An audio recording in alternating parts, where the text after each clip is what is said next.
이 시간 이리로 올라오라는 제목으로 하나님 말씀 증가하겠습니다. 영국의 신학자 톰 라이트가 지은 예배를 말하다라는 책이 있습니다. 그는 이 책에서 예배를 두 가지 큰 축으로 설명을 합니다. 첫째, 예배는 살아계신 하나님만을 참되게 경배하는 일이다라고 말합니다.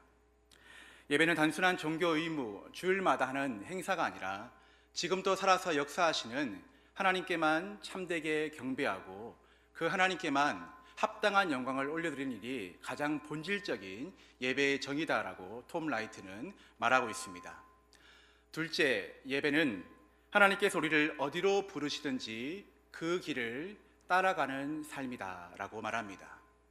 예배는 이 예배당 안에서 우리가 말씀을 듣고 찬양하고 기도하고 예물을 드리는 것만으로 끝나는 것이 아니라 예배 후에 하나님께서 우리를 부르시고 보내시는 우리의 가정과 직장과 일터, 우리의 삶의 모든 자리에서 하나님의 말씀에 순종하는 삶 전체가 예배가 되어야 한다라고 톰 라이트는 이야기하고 있습니다. 순전한 마음으로 살아계신 하나님만을 참되게 경배하고 우리를 어디로 부르시고 이끄시든지 그 부르심을 따라가며 부르신 그 자리에서 하나님 말씀에 순종하고 예배하는 것, 삶의 예배까지 함께 올려드린 것이 참된 예배다라고 톰 라이트는 정의하고 있습니다. 그러면서 그는 한 가지 더 예배를 이렇게 정의하고 있습니다. 우리 화면을 보시면서 함께 읽어볼까요? 시작. 예배는 사랑이다. 참 좋은 표현이죠. 예배를 사랑이라고 그는 정의하고 있습니다. 왜 예배가 사랑일까? 그는 한 가지 예증을 들어 설명을 합니다. 성공회 교단의 결혼식에서는 신랑이 신부에게 이렇게 고백을 하는 순서가 있다고 합니다. 마치 우리나라의 혼인 서약식과 같은 순서인데요, 신랑이 신부에게 이렇게 고백을 한다고 합니다. 함께 읽어볼까요? 시작. 사랑하는 나의 신부여, 나는 나의 온 몸으로 당신을 예배합니다.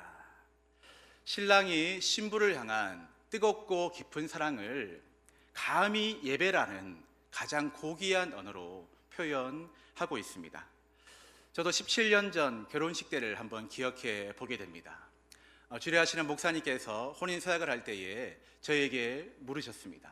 신랑 전성민 군은 신부 장미영 양을 사랑하는 아내로 맞아 평생토록 사랑하고 보호하며 책임을 다하고 기쁠 때나 슬플 때나 건강할 때나 병들 때나 어느 때든지 그리스도께서 몸된 교회를 사랑하신 것처럼 끝까지 평생 사랑하기로 하나님과 이 모든 증인들 앞에서 서약합니까? 대답해 주세요. 예, 서약합니다. 제가 아주 지금보다 더 우렁차게, 그때는 30살밖에 안 됐거든요, 아주 우렁차게 예, 서약합니다라고 우렁차게 대답을 했습니다. 그때 온 결혼식장이 웃음바다가 되었습니다. 얼마나 그 소리가 컸던지 박수까지 쳤습니다. 그날 이후 저는 아내를 예배하고 있습니다. 그만큼 예배가 고귀한 언어입니다. 여러분, 예배란 바로 이런 것입니다. 한 남자가 한 여자를 뜨겁게 사랑하고 사모하듯 우리가 주님을 뜨겁게 사랑하고 사모하는 것입니다. 그리고 그 사랑을 오늘 우리가 경배와 찬양팀과 함께 뜨겁게 찬양했던 것처럼 찬양으로, 기도로, 그리고 순종으로, 헌신으로, 결단으로 이어지는 것이 그것이 바로 예배라고 톰 라이트는 정의하고 있습니다. 사랑하는 성도 여러분, 오늘은 대림절 셋째 주일입니다. 여기에 초가 3개 예쁘게 켜져 있습니다. 이 대림절은 성탄절을 앞둔 4주간의 기간을 이야기합니다. 이 기간 동안에 우리는 이 땅에 오신 예수님을 기억해야 됩니다. 그리고 지금 또 우리 가운데 임재하시는 주님을 예배해야 합니다.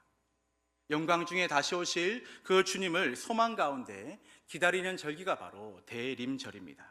자, 그렇다면 여러분, 이 대림절 기간에 우리가 가장 먼저 회복해야 될 것이 있다면 그것이 과연 무엇이겠습니까? 그것은 바로 주님과의 첫사랑, 그리고 그 사랑을 표현하는 예배의 회복인 줄 믿습니다. 그리고 그 고백이, 그 사랑이 이 예배당을 넘어서 우리의 삶의 자리에서도 수많은 선택과 수많은 결정과 우리의 일터와 우리의 가정, 우리의 삶의 자리에서도 마땅히 순종으로 이어지는 그런 삶의 예배가 되어야 할 줄 믿습니다. 바라고 소망하기는 오늘 이 시간 이 예배를 통하여서 주님을 향한 첫사랑의 고백이 다시 살아나고, 그 사랑의 고백이 우리의 삶에서 수많은 결단과 선택 앞에서 하나님의 뜻 가운데 순종으로 이어지는 그러한 축복이 저와 여러분 가운데 있게 되시기를 주님의 이름으로 축원드립니다.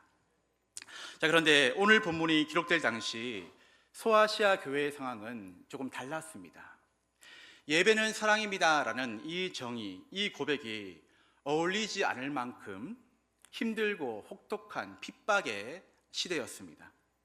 요한계시록이 기록될 당시 교회와 성도들에게 예배는 단순한 신앙 행위가 아니었습니다. 그저 시간 나면 예배를 드리고 그런 차원이 아니었습니다. 당시의 예배는 목숨을, 이 생명을 걸어야 되는 그런 상황이었습니다. 생명과도 같은 그런 예배였습니다. 우리는 오늘 비교적 이 자리에서 편안하게 예배를 드리고 있습니다. 따뜻하게 예배를 드리고 있습니다.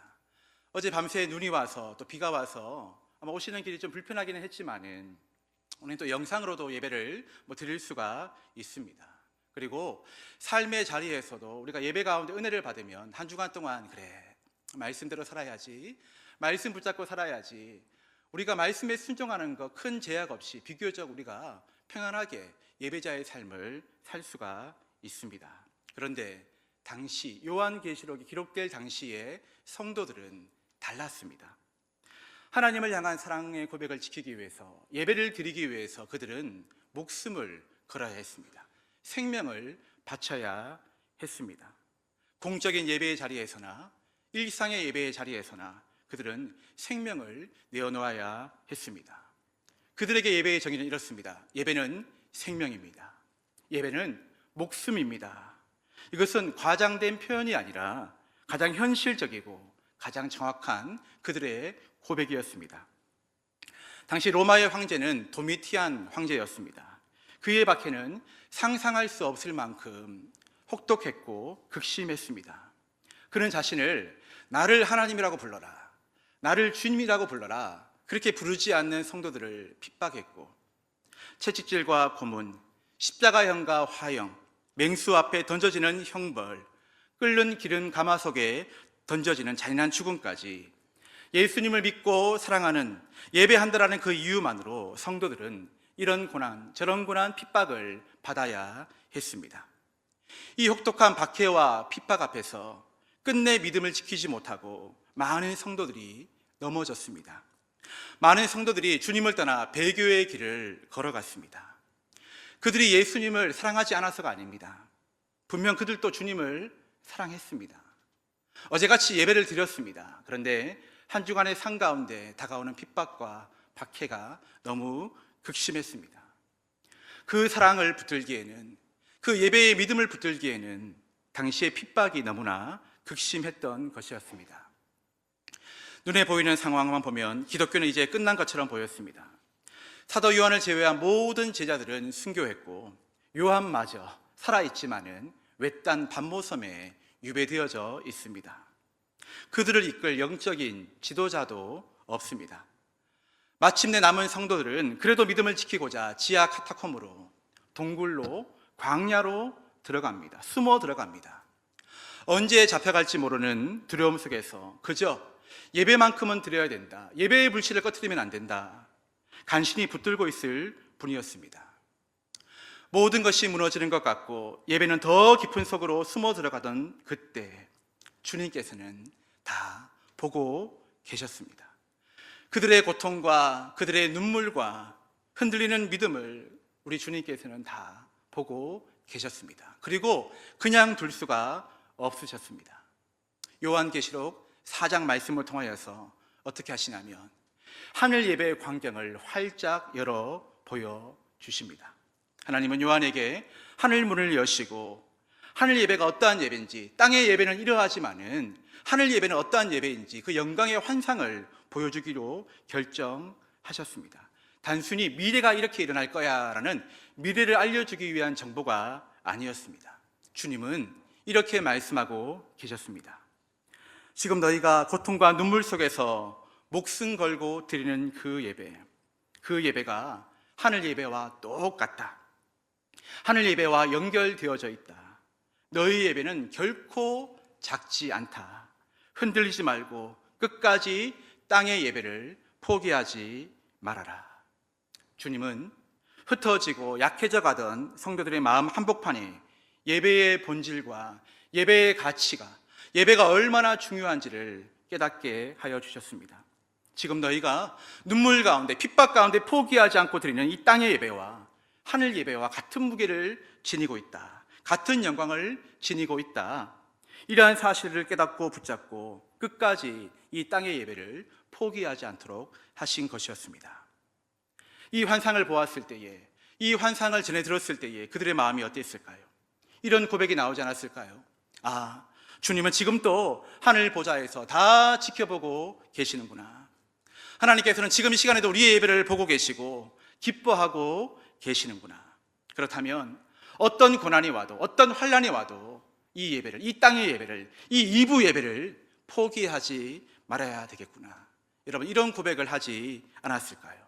그들은 이 환상의 말씀을 통하여서 힘을 얻게 되었고 새 힘과 담대함을 얻게 되었습니다. 사랑하는 성도 여러분, 오늘 요한이 보았던 이 천상의 예배에 이 광경을 마음에 새기시면서 우리가 오늘 이 자리에서 드리는 예배를 한번 돌아보기를 원합니다. 또 우리가 삶의 자리에서 드리는 삶의 예배도 한번 돌아보기를 원합니다.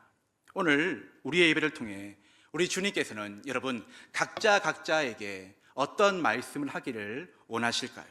때로는 지치고 흔들리는 우리의 심령과 우리의 마음에 어떠한 위로와 소망의 메시지로 오늘 예배 가운데 말씀해 주기를 원하실까요? 그리고 혼란하고 타락한 시대를 살아가고 있는 이 시대 가운데 저와 여러분이, 우리 춘천 동북의 온 권속들이 어떠한 예배자로 서기를 원하실까요? 오늘 말씀을 통하여서 두 가지, 많지도 않습니다, 두 가지 우리의 마음 가운데 주시는 영적인 교훈을 깨닫고 다시 거룩한 예배자로 서겠습니다라는 그런 결단과 순종이 저와 여러분 가운데 있게 되시기를 주님의 이름으로 축복합니다. 첫 번째 교훈은 바로 예배는 부르심에 응답하는 자리라는 것입니다. 우리 함께 요한계시록 4장 1절 말씀을 읽겠습니다. 시작. 이일 후에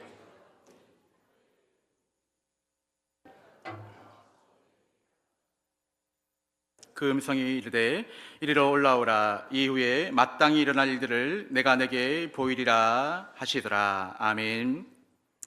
하나님께서는 사도 요한에게 하늘의 예배, 이 천상의 예배를 보여주시기 위하여서 이렇게 말씀하십니다. 이리로 올라오라. 여러분, 예배란 무엇입니까? 톰 라이트는 여러 가지 예배를 정의했지만 저는 이렇게 정의하고 싶습니다. 예배란 이리로 올라오라라는 하나님의 부르심, 하나님의 초청에 예 주님하고 응답하는 사건입니다. 자, 그런데 이리로 올라오라라는 이 말씀은 단순히 위쪽으로 올라와라, 옥상으로 올라와라, 공간적인 위치를 바꾸는 말씀이 아닙니다. 오른쪽, 왼쪽, 위, 아래 물리적인 방향의 개념이 아닙니다. 바로 이것입니다. 내 임재 안으로 들어와라. 내 은혜와 내 영광 안으로 들어와라. 내가 보여줄 계시의 자리로 들어와라. 곧 하나님의 임재와 하나님의 계시의 자리로 부르시는 영적인 초청, 영적인 부르심인 것입니다. 하나님께서는 로마의 핍박과 고난 속에서 낙심했던 요한을 성도들에게 이 고난의 현실에만 묶어두지 않으시고 하늘의 관점, 땅의 관점이 아닌 하늘의 관점, 하나님의 시선, 영원한 예배의 실제를 보게 하셨습니다. 그래서 요한의 눈은 이 땅의 고난에서 하늘의 영광으로 옮겨지게 됩니다. 이 땅의 두려움에서 하늘의 소망으로 옮겨지게 됩니다. 이 땅의 절망에서 하늘 영광의 예배의 자리까지 나아가게 된 것입니다. 여러분, 저와 여러분은 원래 어떤 존재였습니까? 하나님을 알 수도 없고 하나님의 이름을 부를 수도 없고 하나님을 예배할 수 없는 철저한 죄인이었습니다. 그런 우리가 2부 예배 가운데 나와서 찬양하면 마음이 뜨거워집니다. 기도하면 그 고백이 내 고백이 되어지고 말씀을 들으면 우리가 은혜를 받습니다. 무엇 때문입니까? 예수님의 십자가의 공로와 그 은혜의 피로 말미암아 우리가 구원을 받게 되었기 때문에 예배하면 가슴이 뜨거워지고 찬양하면 때로는 눈물도 나고 기뻐 뛰고 싶고 이런 고백이 나오게 되는 것입니다. 그리고 그런 저와 여러분이 지극히 거룩한 이 예배의 자리로 초대받았다라는 것, 여러분 이것이야말로 기적 중에 기적인 줄 믿습니다. 우리 한번 앞뒤 좌우분들 인사하실 때에 이렇게 한번 고백하시겠습니다. 기적의 주인공이십니다. 인사하시겠습니다. 기적의 주인공이십니다. 여러분, 예배를 드리는 것이 기적입니다. 우리가 이 시간 예배할 수 있는 것이 기적이다라는 것입니다.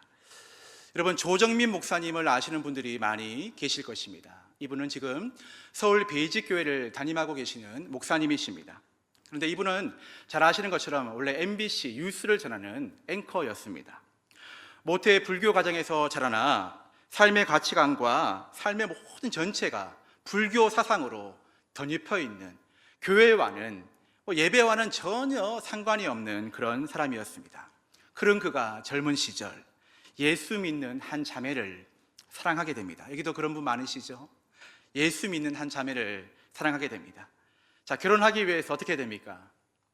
교회 나가야죠. 신앙은 없지만 결혼하면 나와 결혼해주면 꼭 교회 나갈게 약속은 했지만 막상 결혼하고 나니 교회 나가지 않습니다. 심지어 아내까지 교회를 못 가게 했습니다. 그러던 중에 미국 특파원으로 발령을 받아서 가게 됩니다. 본인은 주말마다 골프를 치고 사람들을 만나면서 주말마다 즐거운 시간을 보내고 있는데 영어도 서툴고 친구가 전혀 없는 아내가 집에 있는 것이 안쓰러워서 미국에 있는 동안에는 교회 가. 나도 뭐 놀러 가지만 당신도 뭐 미국에 있는 동안에는 교회 가. 자유롭게 미국 생활하는 동안에는 교회를 아내가 가게 되었는데 몇 년 뒤 한국에 다시 돌아와서는 어떻게 이야기합니까? 이제 홈그라운드에 돌아왔으니까 교회 가지 마. 그런데 아내가 믿음이 자랐어요. 남편이 이 말이 무섭지가 않았습니다. 이 말에 아랑곳하지 않고 새벽 예배까지 나가기 시작했습니다. 도무지 이해가 되지 않았습니다. 도대체 교회에서 뭘 하길래 새벽에도 예쁘게 화장을 하고 좋은 옷을 입고 이렇게 교회에 나가는 것일까? 어느 날부터 조정민 목사님은 아내를 따라가서 예배를 드리러 간 것이 아니라 도대체 뭘 하는 집단인지 한번 보려고, 또 기자니까 앵커니까 취재 정신을 발휘해서 한번 써서 대대 방방곡곡 보도하려고 하루 이틀 따라가기 시작했습니다. 그런 마음으로 하루 이틀 교회 나간 지 나흘째 되던 날, 예배 중에 찬송가 한 곡이 흘러나옵니다. 너 예수께 조용히 나가 내 모든 짐 내려놓고 주 십자가 사랑을 믿어 죄 사함을 너 받으라. 주 예수께 조용히 나가 내 마음을 쏟아놓으라. 늘은 미리 보시는 주님 그 은혜를 베푸시. 너 주님과 사귀어 살면, 너 주님과 사귀어 살면 새 생명이 넘치리라. 주 예수를 찾는 이 앞에 참 밝은 빛 비추어라. 주 예수께 조용히 나가 내 마음을 쏟아놓으라. 늘은 미리 보시는 주님 그 부르시리. 주 예수께 조용히 나가 내 마음을 쏟아놓으라. 한 번도 들어본 찬양이 아닌데 이 찬양을 듣는데 갑자기 눈물이, 도무지 알 수 없는 눈물이 쏟아지기 시작합니다. 이유를 알 수 없는 그런 눈물이었습니다. 주 예수께 조용히 나가 내 마음을 쏟아놓으라. 이리로 올라오라라는 하나님의 부르심이었던 것이었습니다. 하나님께서 그를 그 순간 불러주셨습니다. 아내를 교회에서 구출해 내려고, 광신 집단에서 구출해 내려고 교회에 나갔던 그 자리에서 하나님은 오히려 주 예수께 조용히 나가 내 마음을 쏟아놓으라. 죄와 어둠 가운데서 그를 구원해 내신 것이었습니다. 그날 이후 그는 세상 뉴스를 전하는 앵커가 아니라 하나님의 말씀을 전하는 설교자, 목회자, 예배자로 살아가게 되었습니다. 사랑하는 성도 여러분, 오늘 여러분은 어떻게 이 예배의 자리까지 나오셨습니까? 어떤 분은 아내가 여보 같이 교회 가요라고 해서 나오셨을 수도 있습니다. 어떤 분은 또 남편이 믿음이 좋아서 오늘은 교회 가야지 해서 따라오셨을 수도 있습니다. 또 어떤 분은 부모님이 주일인데 얘야 교회 가야지 해서 따라오셨을 수도 있습니다. 또 어떤 분은 자녀가 믿음이 좋아서 엄마 아빠 저랑 같이 교회 가요라고 해서 이 자리에 앉아 계실 수도 있습니다.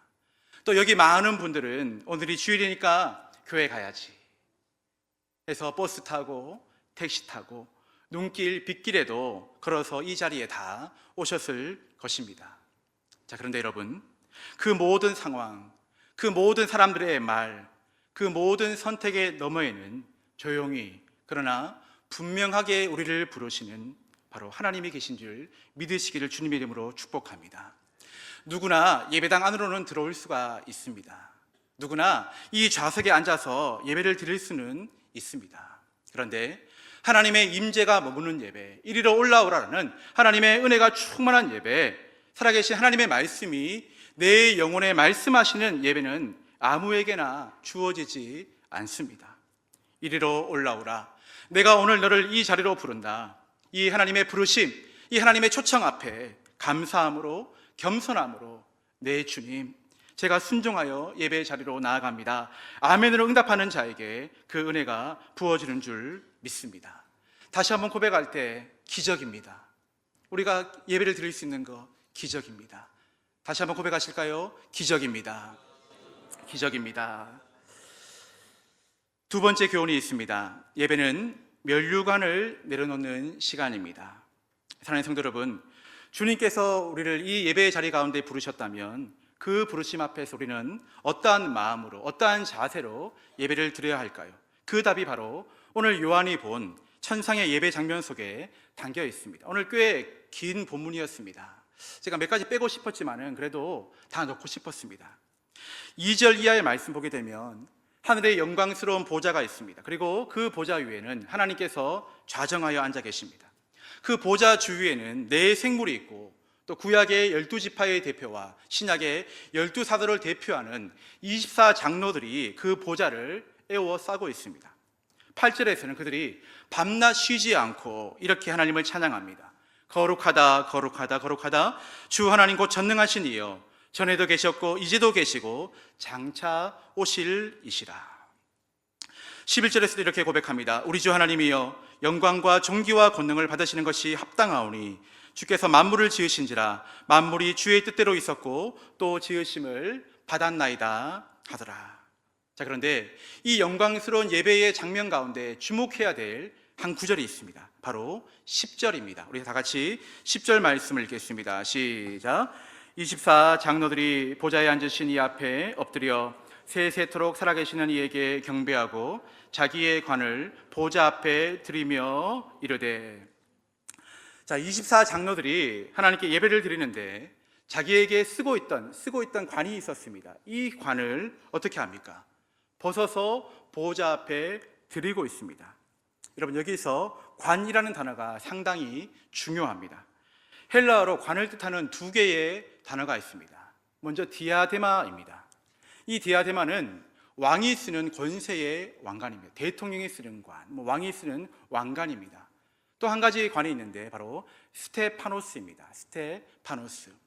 이 관은 경기에게 이긴 자에게 주는 면류관. 마라톤 경기를 한다면 마라톤 경기를 완주하는 자에게 주는 월계관, 상급의 면류관입니다. 그런데 요한은 여기서 디아데마, 왕이 쓰는 왕관이 아니라 스테파노스라는 단어를 사용합니다.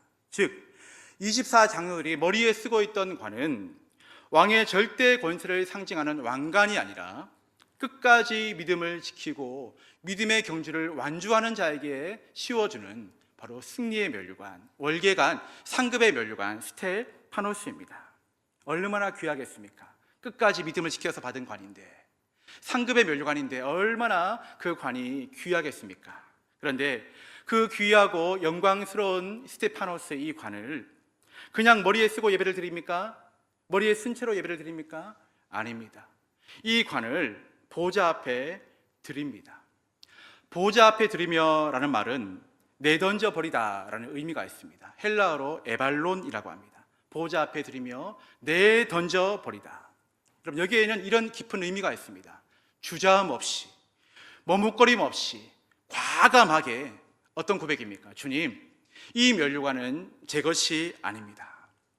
그들은 자기가 믿음을 지켜서 자기가 노력해서 끝까지 이긴 자에게 주신 면류관인데 내 것이 아닙니다. 내게 아닙니다. 자기의 면류관을 하나님 앞에 내던지듯 올려드린 것입니다. 여러분, 이것이 의미하는 바가 무엇이겠습니까? 주님, 저는 이 면류관을 받을 자격이 없습니다. 제가 이룬 것 아닙니다. 하나님이 다 하셨습니다. 이 모든 영광을 하나님께만 올려드립니다. 바로 이 고백을 드린 것입니다. 사랑하는 성도 여러분, 예배는 바로 이런 시간입니다. 예배는 내가 한 주간 동안에 내가 지금까지 이 땅에서 이루었다라고 생각하는 모든 것, 내가 붙잡고 놓지 못하는 모든 것을 어떻게 해요? 주님 앞에 내려놓는 시간입니다. 내 삶의 작은 한 걸음 한 걸음, 어떠한 결정 하나, 사소해 보이는 모든 문제 하나까지도 하나님께서 다스리시고 인도하시며 합력하여 선을 이루셨다는 것을 내가 믿기에 다 내려놓는 시간이 바로 예배의 시간입니다. 어떤 면류관이 있겠습니까? 성공의 면류관, 성취의 면류관, 명예의 면류관, 자존심의 면류관, 책임과 짐의 면류관, 마음 깊은 곳에서 여전히 사라지지 않는 상처, 억울함, 이것도 내 것이 아닙니다. 이 면류관까지 예배는 이 모든 것을 주님 앞에 내려놓는 시간인 것입니다. 자, 그런데 여러분, 우리가 내려놓는 그 자리를 우리 주님은 그냥 비워두지 않으십니다. 주님은 그 자리에 새 면류관을 씌워주시는 분이십니다. 성경은 분명하게 약속하고 있습니다. 자기를 사랑하는 자들에게 약속하신 어떤 면류관이요? 생명의 면류관을 주리라. 그리하면 목재당이 나타나실 때에 시들지 아니하는 어떤 면류관이요? 영광의 관을 얻으리라. 우리가 내려놓는 그 순간은 절대로 손해보는 시간이 아닙니다. 우리가 예배 가운데 하나님, 내 것을 다 내려놓습니다. 내 물질, 내 명예, 내가 이루었다라고 생각하는 모든 삶의 것들 다 내려놓습니다. 절대 손해보는 것이 아닙니다. 바로 내려놓을 때 하늘의 충만한 것으로 다시 채워지는 은혜의 자리가 바로 예배의 자리인 줄 믿으시기를 주님의 이름으로 축복합니다. 내려놓음과 동시에 하나님의 것으로 새롭게 채워지는 자리, 비워냄과 동시에 채움이 일어나는 자리, 땅의 면류관을 벗는 바로 그 순간 하늘의 면류관을 얻는 시간이 바로 2부 예배 이 시간인 줄 믿으시기를 주님의 이름으로 축복합니다. 저희 장인어른께서는 2014년 11월 10일 하나님의 부르심을 받으셨습니다. 우리 막내 아이 첫돌 하루 전날에 돌아가셔서 저희 가족의 슬픔은 더욱 컸습니다. 그런데 장인어른께서 소천하시기 3일 전 장모님께 이렇게 말씀하셨다고 합니다. 위독하신 것도 아니었습니다. 정신이 말짱하신데 위암 말기긴 하셨지만 우리 표현으로 오늘 내일 하시는 정도가 아니었습니다. 3일 전에 이렇게 말씀하셨다고 합니다. 여보, 나 천국 가서 할 일이 있다. 여보,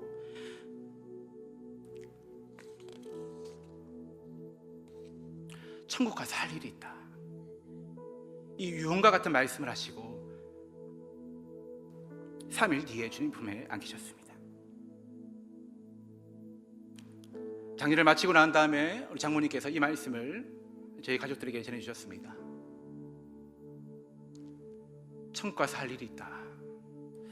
그래서 목회자이지 않습니까? 이 말씀의 의미를 깊이 한번 되새겨 보았습니다. 우리 장인어른께서 62살밖에 안 되시는데, 아직 한창이신데 가서 하실 일이 뭘까 돌아보았습니다. 평생 농촌 시골교회 성도님들을 태워 나르며 차량 운행 봉사로 섬기셨으니 천국에서도 천국 구원 열차를 운행하시겠다는 말씀일까? 할 일이니까. 10수년 동안 시골교회 재정을 성실하게 관리해 오셨으니 천국에서도 하나님 나라 재정을 맡으시겠다는 말씀일까? 평생 사람을 좋아하고 전도하는 것을 기뻐하셨는데 천국에서도 그 천국문에서 베드로와 함께, 예를 들면 누군가를 맞이하고 섬기는 일을 하시겠다는 것일까? 계속 일로 생각했습니다. 무슨 일을 하실까? 무슨 일을 하실까? 이 땅에서 하셨던 일을 한번 되새겨 보았습니다. 차량 운행일까? 재정을 관리하신 일일까? 또 전도하는 일일까? 그런데 이 요한계시록 말씀을 제가 묵상하는 중에 아니구나. 우리 장인어른께서 천국에서 하실 일은 이 땅에서 하셨던 어떤 수고, 땀 흘리는 노동 이런 것이 아니구나. 바로 하나님의 충만한 임재 가운데 가장 깨끗하고 가장 정결하고 가장 거룩한 예배를 영원토록 드리는 일이구나 라는 것을 깨닫게 되었습니다. 하나님의 은혜가 아니면 도저히 올 수 없는 이 예배의 자리, 자신을 조금 일찍 부르셨지만 이해할 수 없지만 천국까지 인도하신 하나님의 은혜에 감사하며 이 땅의 장로로 쌓았던 모든 면류관을 다 내려놓고 주님께서 씌워주시는 생명의 면류관을 쓰고 가장 깨끗하고 가장 정결하고 흠과 티가 없는 가장 완벽한 하나님과의 교제가 있는 그 완벽한 예배를 드리는 것이 바로 우리 장인어른께서 천국 가셔서 하실 일이구나. 그리고 구주를 주님으로 영접하고 이 땅에서 예배를 드리다가 믿음으로 먼저 부르심을 받은 성도들이 천국에서 가장 하게 될 영광스러운 일이구나라는 것을 깨닫게 되었습니다. 이렇게 말씀을 묵상하면서 한 주간 내내 말씀을 준비하는 가운데 제 영혼 깊은 곳에서 너무나도 이 말씀의 고백과 딱 맞는 찬양을 발견하게 되었고 계속 오며 가며 이 찬양을 듣게 되었는데요. 나의 모든 행실을 주여 기억 마시고, 우리 찬양 한번 함께 불러보면 좋겠습니다. 나의 모든 행실을 주여 기억 마시고 바른 길로 인도하소서.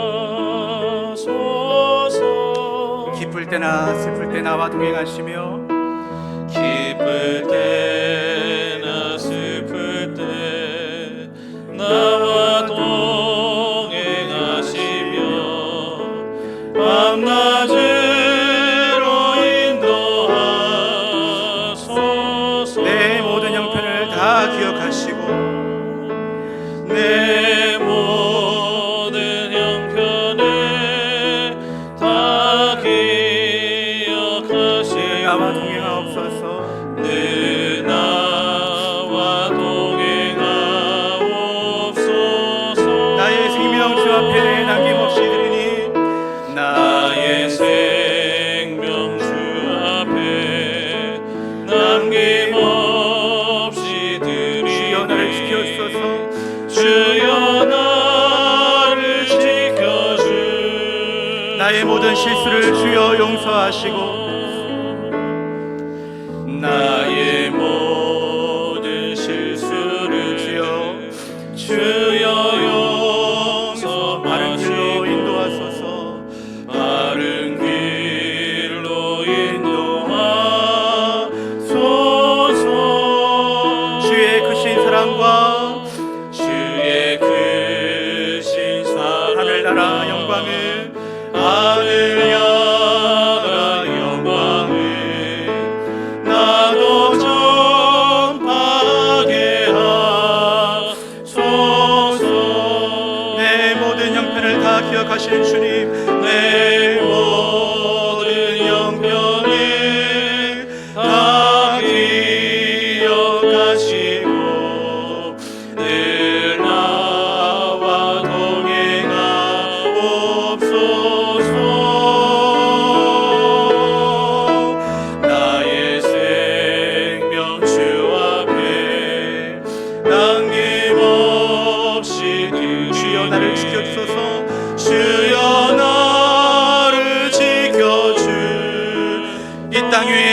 것 마지막 날 될 때에 이 땅 위의 모든 것 마지막 주여 나를 받아주소서. 주여 나를 받아주소서. 주의 얼굴 배울 때 귀한 상급 주의 얼굴 배울 때 귀한 상급 면류관을 쓰게 하소서. 면류관을 쓰게 하소서. 내 모든 형편을 내 모든 형편을 다 기억하시고 늘 나와 동행하옵소서.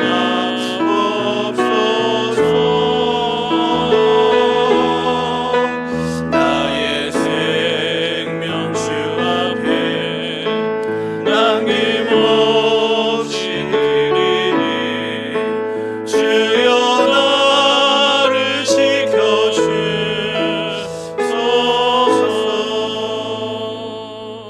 사랑하는 성도 여러분, 땅의 예배를 우리가 이 땅 가운데 드릴 때 이 고백으로 드리면 좋겠습니다. 이 땅의 모든 것 마지막 날 될 때에 주여 나를 받아주소서. 주의 얼굴 배울 때 하나님, 내가 땅의 예배 가운데 모든 면류관을 날마다 내려놓고 예배를 드리겠습니다. 성취의 면류관, 자리와 명예의 면류관, 자존심의 면류관, 하나님 때로는 상처와 억울함의 면류관까지 하나님 날마다 내려놓고 예배를 드리겠습니다. 주의 얼굴 배울 때 땅에서는 안 주셔도 괜찮습니다. 주의 얼굴 배울 때 귀한 상급 주시고 하늘의 면류관을 내게 씌워 주옵소서. 오늘 말씀을 통하여서 두 가지 은혜를 깨닫기를 원합니다. 예배는 부르심에 응답하는 자리입니다. 이리로 올라오라, 우리 주님께서 부르셨기에 우리가 이 자리에 있는 줄 믿습니다. 오늘 예배는 여러분이 결심해서 온 것이 아닙니다. 하나님께서 은혜로 부르셔야지만 우리는 이 예배 자리에 올 수가 있습니다. 이리로 올라오라, 이 부르심에 응답하시는 여러분 될 수 있기를 주님 이름으로 축복합니다. 예배는 내 모든 면류관을 내려놓는 자리입니다. 성취와 자리와 명예와 성공과 욕심과 자존심과 상처와 병과 억울함의 모든 면류관까지 우리가 내려놓을 때 우리 주님께서 하늘의 면류관으로, 은혜의 면류관으로, 사랑과 위로의 면류관으로 이 예배 가운데 다시 씌워줄 줄 믿습니다. 오늘 이 예배가 단순히 한 번 드리고 끝나는 것이 아니라 당시 초대교회는 목숨 걸고 예배를 드렸습니다.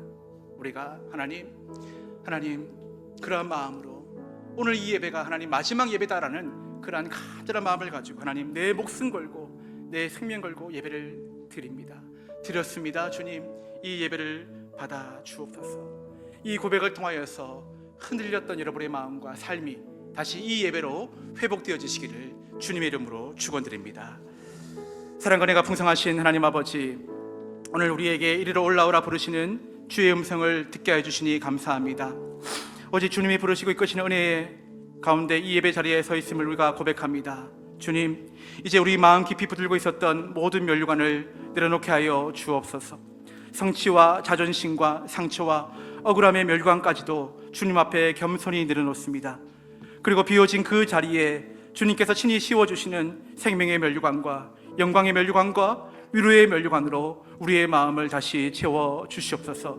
우리의 가정과 교회와 일터가 예배로 다시 숨쉬게 하여 주옵시고, 예배로 회복될 수 있도록 역사하여 주옵시고, 예배로 다시 새로워지는 은혜를 충만하게 누릴 수 있도록 인도하여 주시옵소서. 감사드리오며 예수 그리스도의 이름으로 기도하옵나이다. 아멘.